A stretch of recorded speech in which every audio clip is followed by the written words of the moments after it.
We got day 5 of the shutdown. We got 800,000 employees that are out of work, they're furloughed, and they're not getting a paycheck. What does that mean for the rest of America? While these people are on the sidelines waiting for the Congress and the Senate to get their act together to come up with some type of resolution so they can open the government back up so that people can go back to work and start receiving a paycheck. We're going to break that down. The Ford CEO has gone viral this week because he was stating, we have the parts, we just don't have the mechanics to fix the vehicles. An ICE facility in Portland is under attack. So much, in fact, that the National Guard has been deployed to that area. The people in Portland are pissed off, the governor's pissed off, and the mayor is furious right now. We're going to break that down. I'm going to show you why you probably need to wake up about Portland, because it's a lot more shit show than you think. Stick around. You just might learn something. Well, Congress is working on the closure. They are. If you don't believe me, you're going to have to listen to what Mike Johnson, the Speaker of the House, says. Right now, they gave them a continuing resolution bill that Schumer had voted on several times. It is not the Republicans' fault that the government is closed down. It is 100% on to the Democrats. They want to put stuff into the bill that we don't want. We took it all out for the big, beautiful bill. Medicaid was being hemorrhaged with money. The Medicaid was being filled with people who can actually go to work. And they changed that in the big, beautiful bill's provisions. They got to go to work. They got to get a job. Able-bodied people are no longer going to be sucking off the teat of the United States. And that's what it is. But the Democrats are getting so pushed over by the left. Senator Schumer knows his days are numbered right now. Right now in the state of New York, in the city of New York, Mandami, who is a socialist communist, is going to be their mayor. And those people want people like that in the Democrat Party. And Schumer knows if he doesn't start standing his ground and try to fight the Republicans on these things and put provisions like letting illegals back onto Medicaid, he's done for. And that's what he's doing. And Speaker Johnson is breaking it down and telling the American people exactly why they shut it down. They voted on these continuing resolution bills 13 times. Take a look at this. Mid-September, the House passed a clean, simple continuing resolution. It merely continues the Biden-era policies and spending that we're enduring right now for 7 more weeks to allow the appropriations process to continue. That's Republicans and Democrats in both chambers working together to get the government funded. These are Biden-era cuts and spending. They're just continuing what Biden was doing. They didn't tell you that. They don't tell you that. They just tell you, no, it's illegal. You cannot have illegals on Medicaid. Yeah, that's true. But you know what illegals can do? They can go to hospitals and they can overrun hospitals with emergency care. Yeah, because hospital's not going to turn you away. So the hospital then has to get subsidized somehow, right? So these states were reimbursing these hospitals through the spending of Medicaid for these illegals that went to these emergency services. Americans should be the first priority or the first ones that get treated anywhere. I'm sorry, as inhumane that may sound somewhere, but if you got an illegal or somebody's an American citizen and you only got room for one, it's going to be the American citizen every single time in my book. I don't care if that sounds harsh or not. And that's what the Democrats want. They're trying to push these narratives that the Republicans are responsible for this, but it's not true. Absolutely not true. The Democrats have already voted this spending in like 13 different times. Just look at this one. We're playing. I invite you all after the press conference to go by the Speaker's office in the hallway there, and you can see the highlight reel of all of them saying this passionately as recently as March of this last year when Chuck Schumer led his caucus to vote for the same CR. They did it 13 times during the Biden administration in the previous 4 years, but suddenly they won't do it. So how do you explain that? How do you explain that they voted for this exact same continuing resolution bill to keep the government funded, and they're going against it right now? Riddle me that. If they can't explain why they're doing that, then you know why they're doing that. Because they want illegals on Medicaid. They want to cover illegals with Medicaid because they know that's their crazy base and that's what they want. So don't let them fool you. Don't let the Democrats fool you by letting you think that they are just trying to do something good. They're also adding $1.5 trillion to the budget in order to do that. The Congressional Budget Office, right, the CBO, they actually broke down, and they're a bipartisan group. They go and they see all the congressional spending and they reevaluate it and they determine whether it's positive or negative, right? Either way, in layman's terms for you. But they looked at the big, beautiful bill and the cuts that they made through Medicaid. And they stated that it was actually saving money with the provisions that they put in and getting able-bodied men and women off of Medicaid. It was only meant for sometimes pregnant women, the elderly, and the disabled. That's it. It was for those three groups of people. It wasn't for, a guy 25 years old that can get a job somewhere and possibly get medical insurance somewhere. You need to have it work, and it's a minimum work requirement. It's 20 hours a week. So if you can work 20 hours a week, you can still be on it if you meet some of those criteria. But they're trying to force it down our throats to keep these people on it. And the American taxpayers have had enough. Majority of America doesn't want this either. They don't want it. And it's laughable that when they go out there and the Democrats, they have nothing. They really have nothing. All they do is say, no, that's not true. You can look at the Constitution. It clearly states that illegals cannot be on Medicaid. Yes. In like a normal way if somebody's on Medicaid. But you got to remember, hospitals get reimbursed when people show up there and they get treated. And who pays for that? The American taxpayer.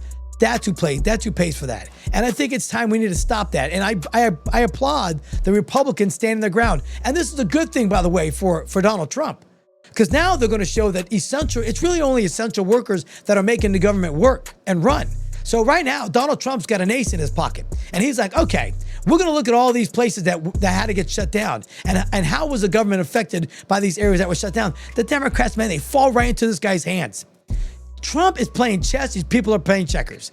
They don't get it. They shut down the government, and that lets Donald Trump evaluate areas that don't necessarily need to be open anymore. It's hilarious. And the Democrats fell right into the trap. That's what it looks like to me, because they didn't know that this is what Donald Trump wanted in the first place. He wants to cut the spending. He wants to cut billions of dollars off our budget because of the fact that we're hemorrhaging money for all these bureaucracies that we have running in D.C. right now. There's thousands and tens of thousands of people that are employed by bureaucracy that probably don't need to be there. And with this government shutdown, he's going to show exactly who's going to be working, who doesn't need to be working for the government and sucking off the United States government anymore, because those people got to go. But if he can prove that some of these organizations and some of these departments don't need to be there, he's going to cut them. And I applaud him for that. So check out this last cut. This is when he's talking about repealing the changes that they did. These are the things that they're talking about from the big, beautiful bill took out, and they're trying to put them back in. Congressman Johnson. Page 57, section 2141. You see the highlighted language. There's a lot of legalese in this legislation, in these bills, but it says that they want to repeal the health subtitle changes. What does that refer to?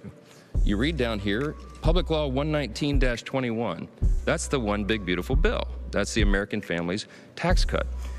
That's exactly what they're trying to do, guys. They're trying to put illegals back on the books so they can cover them through the Medicaid, so they can earn more respect and more favors from their constituents. That's what they want. And it's not even the left. It's the hardcore left that they're bowing down to, which is strange because America's not that way. It's already been proven. So keep your eye out. Hang in there. If you are one of those that are furloughed right now, hopefully you get your back pay. I know somebody personally that's a contractor through the government. Another agency she works for the government, and their company is a contracting company. So she's got to use her personal time off to pay for her paycheck, get her paychecks. So that sucks when people have to do that. Thank God she's got some personal time she can utilize for this. But if it gets bad, she might have to go find another job somewhere else. So I do understand there are people out there that might have desperate situations if you're not getting a paycheck. But if you're a normal direct government employee, you will get your paycheck back. You will get your back pay. You are just furloughed. So hopefully all those people can make concessions with their creditors, people like that, their mortgage payment, their car payments, and you guys will be okay. And hopefully you have a little money saved up. If you didn't, I'm sure there's ways we can figure it out. So hang in there. There's a reason why, and blame the Democrats because they're the ones screwing you over. So Ford Motor Company is in the news right now because the CEO of Ford decided to come on news and start talking about how we don't have people to do these types of jobs, that the country has parts, we don't have mechanics. And that was pretty eye-opening because the more you think about it, okay, what is the issue here? The issue is we don't have skilled workers. Everybody puts so much emphasis on college, they forgot about the guys that work with their hands. Check out what the Ford CEO had to say. You don't think we have enough skilled labor? I mean, interestingly, Hyundai obviously was effectively importing its own labor at one point. Yes. Oh, no, it's unbelievable how chronic the shortage of skilled labor is in this country. We don't have vocational schools. There's no apprentice programs. This is a huge crisis at the country. If you ask your local plumber and electrician, who is their next generation, they'll say, I don't know. And we have to solve that problem. These are small businesses that don't have a lot of resources. If we don't help them, we are going to be in trouble as a country. We're already suffering on the construction side considerably. You know, we have to build all these data centers, but there's no people to do it so far. A lot of construction companies here today because we have to solve this problem. I've told everybody out there that if you want to work, you got to work with your hands. You want a job forever, work with your hands. I don't think they got AI yet that can put roofs on shingles on a roof. I don't think they got AI that can hang out drywall yet. I don't think they got AI that can turn a wrench and take out an alternator. I don't think they got AI that can do that. Robots that can do that. I don't think they have anything like that. And we underestimate the value of the skilled laborer. We do. Here's the thing. Those trade schools, I remember being in shop class in middle school. We had shop, we had auto mechanic school. All those programs were taken out of schools. For some reason, they didn't think they were necessary.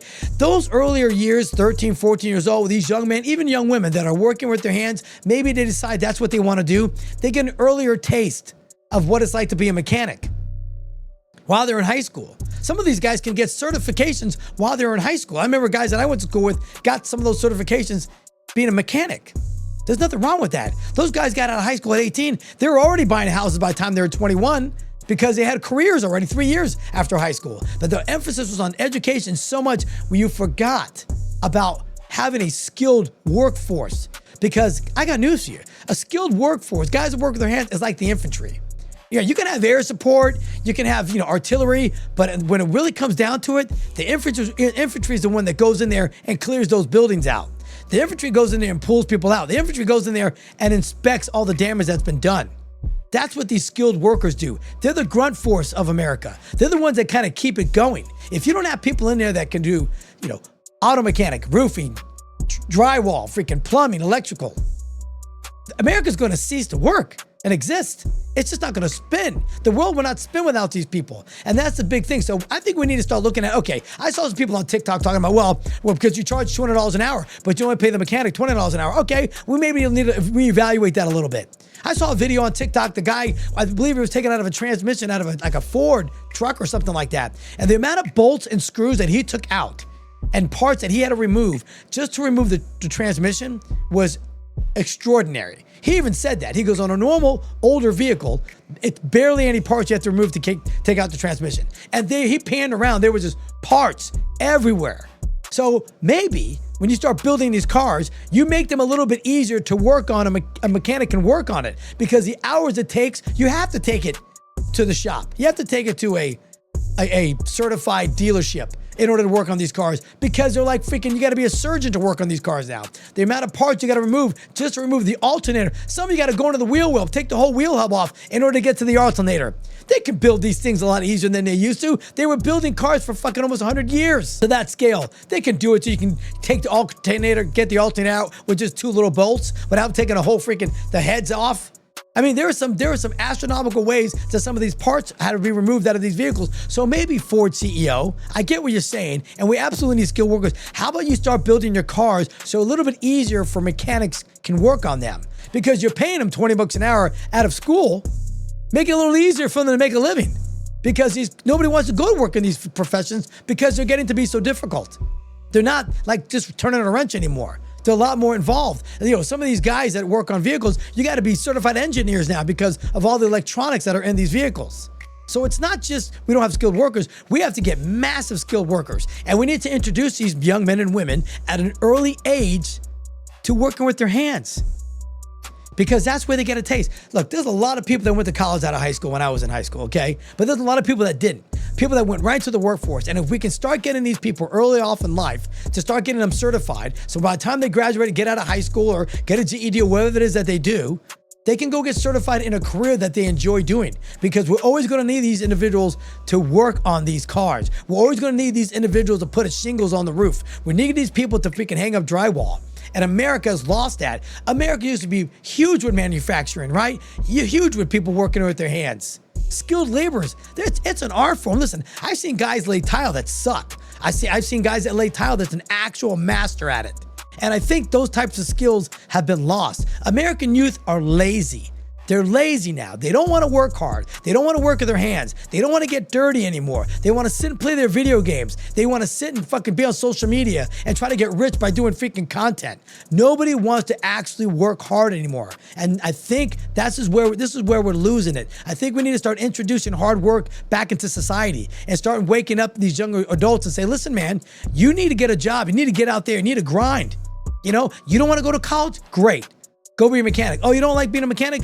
Go do electrical. Oh, electrical doesn't work for you? Try being a plumber, HVAC, something like that. A skilled workforce is a dangerous workforce. A skilled workforce makes a country move.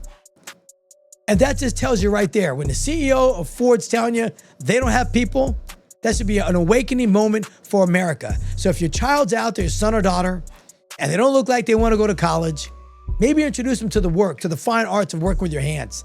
Because I work in I was an executive for many years until I started working with my hands. You know what? I love it. It's very satisfying to me. And I haven't looked back. I've been doing it for 19 years now. As of October 2nd, I've been working with my hands for 19 years. And it's hard. I'm a little older than I used to be, but I love it. I absolutely love it. And a lot of these guys that are younger, starting off early, within 10 years, 5 years, they're opening their own HVAC companies. They're opening their own electrician companies, their own mechanic shops. And this is how these guys can become entrepreneurs in the long run. So start paying attention to these people because they're the ones that are going to make America work. Portland is kind of under siege, don't you think? They've got some stuff going on that you're not usually used to. I mean, they've got raids going on. This is all in Portland, guys. This is what's going on with society. They're trying to spew this to the rest of the country, and it needs to be stopped. Look at this guy. He's just an old dude walking around with a dress and a purse. Nothing to see here. This guy, I mean, it's just, I don't know. Portland's like a whole nother country. It's a whole nother country. Whatever's going on over here. I don't know what's up with that. I mean, this is Portland. This is what Portland's going on right now, guys. This is what's happening in the city of Portland. And this is why they're attacking ICE, doing their job. They're doing their job. And what are they getting? They're getting firebombed at their freaking place. They're getting ransacked. They're getting their vehicles torn up. And it's so bad, Trump had to send in the National Guard in there to try to squelch that and calm everything down. And I'm all for it. Our buildings, our federal buildings, and our ICE men and women that are working and they are doing their jobs don't need this BS. They're just doing a job. They're getting their buildings under attack. Their vehicles are getting ransacked and vandalized.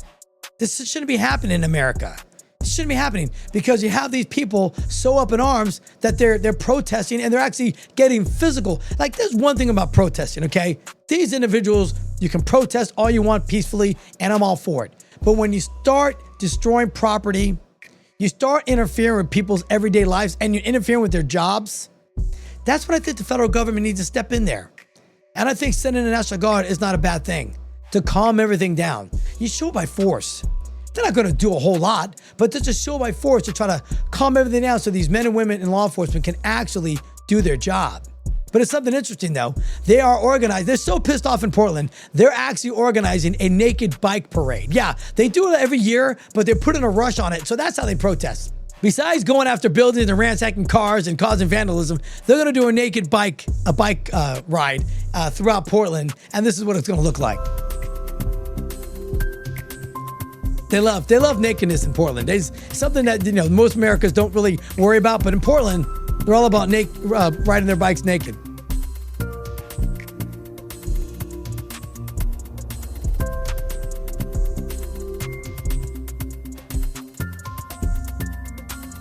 Like, imagine if they put their knowledge and use to something worthwhile. It'd be interesting. Focus on making that state a little bit better, right? Make that city better. These people, it's crazy. There's just weird people out there, guys. And they're all over the place in Portland, apparently. So they're having a naked bike parade to protest the ICE agents over there deporting illegals. I guess, when throwing rocks and attacking buildings of federal agents isn't enough, destroying their vehicles isn't enough, you go on a naked bike parade. Anyway, so in my house, I have a thermostat, right? And I'm constantly arguing with my wife about the thermostat. She keeps it really cold. I don't like it that cold. I'm not saying I need it on 80 degrees, but I need it somewhere around 75, degrees. I think that's comfortable. But my house is like 72. At night, it gets even worse. So if you've had problems with your wife or your significant other, your husband or your boyfriend or girlfriend, constantly battling for this thermostat, I saw this today. I thought I'd share that with you. It's kind of fun. The thermostat is how the home chooses its leader. Whoever touches it last before bedtime wins. This is why divorce was invented.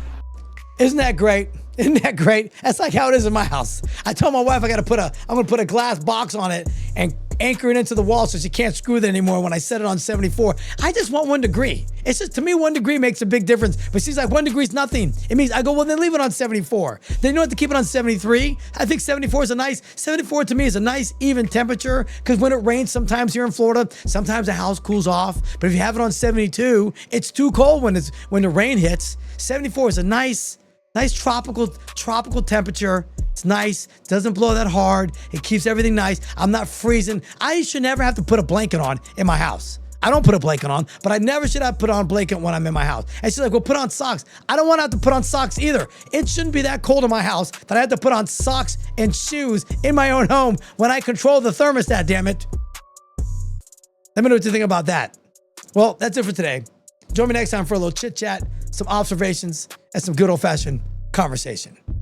Thanks.